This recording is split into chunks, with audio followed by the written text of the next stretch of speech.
Joining us every week for some straight talk is Mark Latham. Mark, thanks for joining me. You're in lockdown in New South Wales. We're 18 months into dealing with this pandemic. Has the Berejiklian government lost control now? Have they got any hope of achieving COVID zero and the eradication strategy that they seem to be pursuing? Well, seemingly not, Rita. We're 4 weeks tomorrow in lockdown and the numbers every day are getting worse. We're told the key figure of the number of people loose in the community with COVID, and that was 48 today, plus the ones they don't know about. So that number has grown this week. And you'd have to think that the government strategy, whatever it is, it's certainly not living up to their own predictions and modelling of what should be happening by now. People that I talk to in the Fairfield local government area, they say, well, look, the reality is there are certain ethnic groups that aren't conducive to following the lockdown restrictions. They're culturally inclined to move from house to house, family and friends. That's their way of life. And to change that because of government decree, well, the government orders aren't being followed. That's the basic reality. And a lot of this has been so disproportionate to have regions like the Central Coast, Shell Harbour, Wallandilly, Blue Mountains lockdown, where there's no active COVID in the community, to lock down the construction and building industry.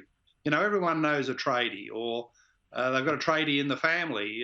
This has been the backbone of the New South Wales economy over the last 18 months.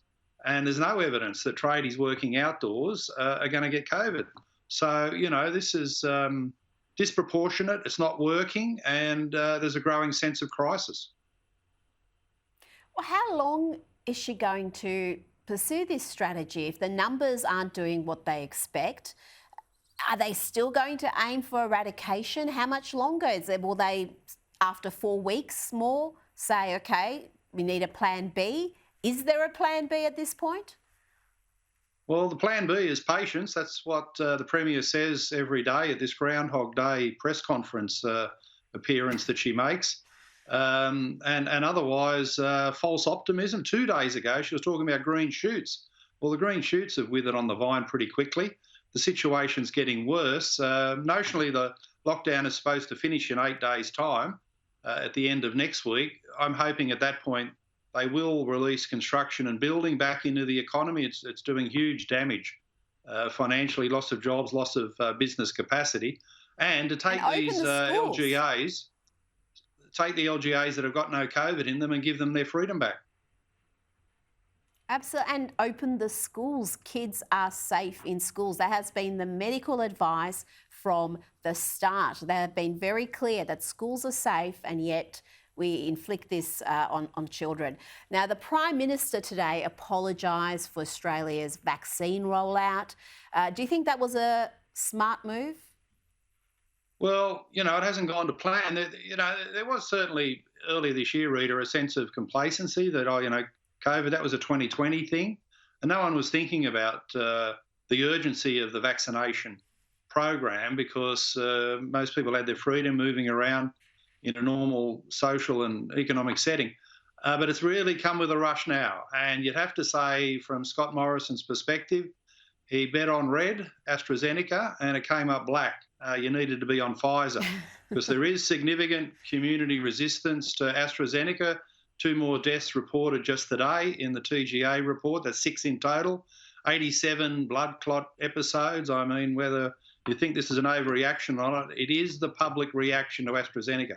So the quicker they can get the Pfizer into the system, that's the one the public want. It's a simple question of supply and demand. The demand is there for Pfizer, but the supply is not. So the Prime Minister's got to correct that. Otherwise, he's going to have to do a lot more apologising. I just think the public health bureaucracy has had a great deal to do with undermining AstraZeneca, and people have made up their mind about that, unfortunately. Now, let's go to the Olympics. Of course, Brisbane's got the Games, wonderful. But John Coates has been criticised today for the way he spoke to Anastasia Palaszczuk. Let's have a look at this interaction. You are going to the opening ceremony. I'm still the Deputy Chair of the Candidate Leadership Group, and so far as I understand, that there will be an opening and a closing ceremony in 2032, and all of you have got to get along there and understand the traditional parts of that, what's involved in an opening ceremony. So none of you are staying behind and hiding in your rooms, all right? I don't want to offend anybody, so... Never been to an opening ceremony in Olympic Games, have you? You don't know the protocols? I think it's part of it's a very important lesson for everyone here. Now, what do you think, Mark? Was that patronising? Was he mansplaining? Was it disrespectful? She is the Premier of a state.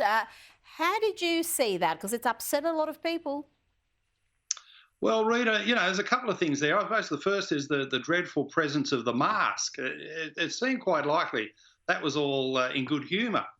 But you can't tell because of these horrible bloody things we've got to put on our face, and you can't really see where people are smiling in that environment. So that's the first point. The second is that, typical of the offenderati, the person who's supposed to be dreadfully bullied and offended here, the Queensland Premier, she's dismissing it as a bit of a joke, but others not involved are taking much more offence on her behalf that she actually takes herself. So that's ridiculous. And the third point is I can never understand why there's all these complaints about Palaszczuk going to Tokyo. You're about to win the Olympic Games for your city. Of course you've got to be there. And having won them, of course you've got to go to the opening and closing ceremony. So John Coates was just pointing out the obvious. And if that penny hadn't dropped with Palaszczuk, well, someone had to tell her, and he did. How good is John Coates? That's what I say.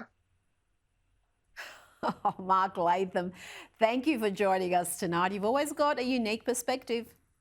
Straight talk. I don't crap around. Straight talk, Rita. That's why we're here.